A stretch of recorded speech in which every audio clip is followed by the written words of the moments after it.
A Gentle Rain. This is a contemplative solo or cooperative game to clear your mind, as the box says.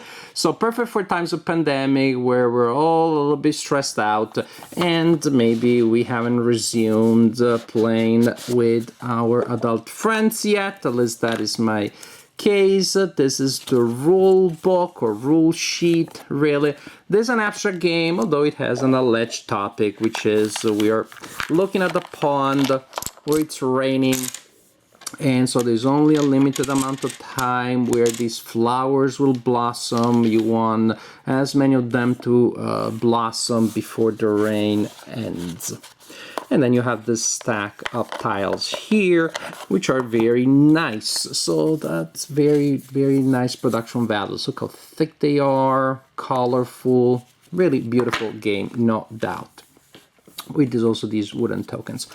So it's mainly a solitaire game, and I played it that way. You can also play cooperatively with multiple players making decisions together. And I played it cooperative with my 8-year-old daughter, who also likes the game, but she finds it very, very exciting. I think there's a lot of tension. So I don't know, maybe she doesn't get the general idea of it's contemplative, it's relaxing to clear your mind. But like, oh my gosh, we need that symbol now. Oh my gosh, we're gonna make it or not, we don't know. So it's just funny how playing with different audiences will give you different experiences. The game is very relaxing when you're playing it solo. You shuffle the tiles and you place one on the table to start the game. Then you draw another tile, and guess what you do? You place it.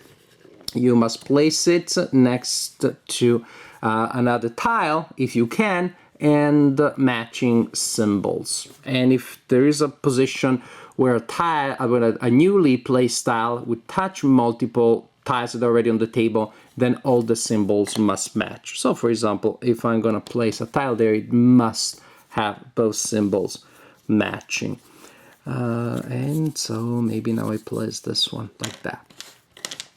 And this is really what the game is about. As I progress in the game, come on, can I make it there? No.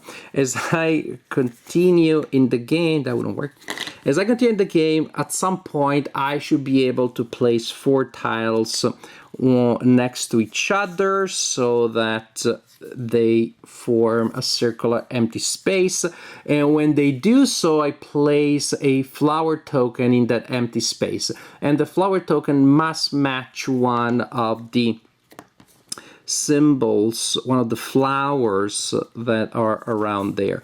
I'm trying to see if I can do it, but as I'm also talking, I'm not really paying attention to the strategy, and so that reduces my chances of making it, and that's okay also, because the game is very contemplative and relaxing. I really feel so relaxed. What the heck is a piece that would allow me to show you the darn thing? So relaxing. So pretend, my relaxed friends, that is a match.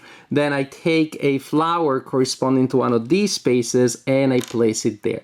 It's weird for a game this will produce that these tiles don't really fit. They are slightly larger than the hole formed, I mean these tokens, they're slightly larger than the hole formed by the tiles, and so you're gonna end up with something that looks a bit like this, which is not a big deal, but after a while they just start moving around. It's just a little, it may be a small nitpick, but for a game that was so relaxing, it's just weird that they don't fit well.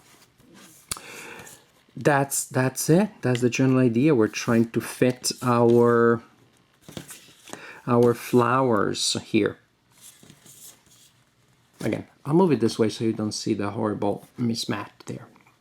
Perfect. If you draw a tile and the tile cannot be placed anywhere, then you simply discard it and draw another one. But if you can place a tile, you must place the tile.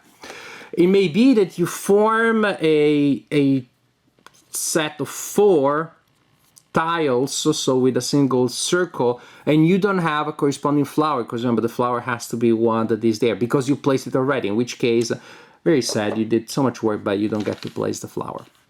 Your job is to try to place as many flowers as possible, as fast as possible. At the end of the game, Each flower that you place is worth 1 victory point. And so if you don't place them all, then you'll have a score between 1 and 7. Now, if you place them all of a sudden there is a big bump in your score, because if you place all 8, you also get to score a point for each tile still in your stack. And so it's kind of like an unusual thing, because you'll have scores, usually in my experience, 5, 6, 7, or 13, 14. That's not, it's rare to see something in between. But the general idea is this is how you play a Gentle Rain. If you play it alone, I would say it does what it says, what it promises, gives you a contemplative, relaxing state. From the point of view of strategy as a game itself, of course you wonder, but is there really a game in here? Unless I'm saying I'm missing something, it seems to me that for placing tiles, the strategy, it's fairly obvious, which is whenever you can, you're gonna try to create a sort of like an L shape, going as far as possible, avoiding these, let's call them C shapes, because of course finding a tile that has 3 matches a lot harder than finding a situation which has 2 tiles, 2 symbols to match only. And so we're going to try to form, again, L shapes as much as possible. And so placement very often is fairly obvious. So you're going to spend most of the time not thinking where a tile is going to be placed. But after you have a bunch of open spots where you may be able to place tiles, I mean, most of your brain power, most of what you're going to do is to, when you draw a new tile, first to check if it will close any, if it will close any situation. We did it. We found a natural match. So most of the time, what your brain is doing is to check if the new tile would close, would make a group of 4 to place a flower, and I was able to match a corresponding flower. That's most of what you do, really. I would say 80% of the time spent playing the game is, you have a number of tiles. Yeah, okay, no, this doesn't work. Now I'll place it here. Because once you checked that it's not matching anywhere, again, the placement is usually fairly obvious. Sometimes it's mandatory, sometimes you only have one good option or one decent option. And so you go around, check, is this a match? Can I place a flower? No. Then I'll place it where it's obvious it should go, or where it's mandatory it should go. And you continue from there. So, I would say there isn't much of a game in here. It's more like a structured activity. And again, given the subtitle, I think that's not dishonest. I think the game, the description of the game, the general presentation is pretty clear about it. I didn't feel deceived that this is more like almost like a game-based relaxing activity than truly a full game, especially, when we think about games as they have become in modern hobby culture of the last 20 years or so, which are so much about interesting, tense decisions. This is really about very simple decisions and a lot of time looking around to see if you have a match already. But again, once you're done with that, the decisions to place the tile, which really is the main decision, is pretty obvious. Also, again, in that sense, it almost felt like a jigsaw puzzle more than anything else.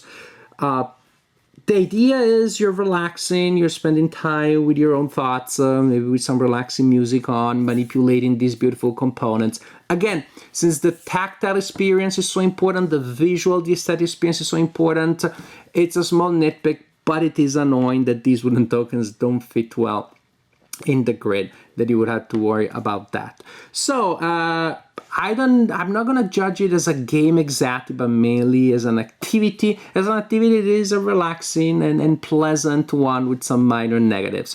When you play cooperative and you play cooperative with kids, that's a whole different thing. Then it becomes as exciting as Pandemic. It becomes as exciting and tough as a cooperative, as a really challenging cooperative game with interesting decisions, because the kids don't necessarily see that the decisions only matter in a very limited way when you're playing a Gentle Rain. So my 8-year-old daughter really, really likes it. She thinks of this almost as a quicker, exciting, as a shorter, exciting competitive game as opposed to something completely different. But that's the way. That's the beauty of playing with different people, because they will react differently. So Gentle Rain, an exciting, riveting competitive game for children, and a gentle, contemplative, game-based activity for adults.